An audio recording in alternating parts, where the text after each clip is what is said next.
Kita awal informasi pertama, saudara, sebanyak 196 imigran Rohingya kembali terdampar di Kabupaten Pidi.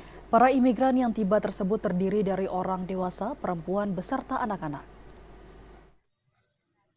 Sebanyak 196 imigran Rohingya kembali terdampar di kawasan Laweng, Kabupaten Pidi.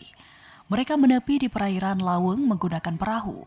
Berdasarkan data, sebanyak 196 imigran Rohingya ini terdiri dari laki-laki sebanyak 61 orang, perempuan sebanyak 69 orang, sedangkan jumlah anak-anak sebanyak 59 orang, sementara yang sudah melarikan diri sebanyak 7 orang. Para imigran telah diangkut menggunakan kendaraan dump truck beserta mobil ambulan ke tempat penampungan yang berada di Gedung Minaraya, Kabupaten Pidi. Para imigran tersebut disatukan dengan imigran lainnya yang saat ini masih berada di tempat penampungan tersebut. Dari Pidi, Hasbi TV Raca melaporkan.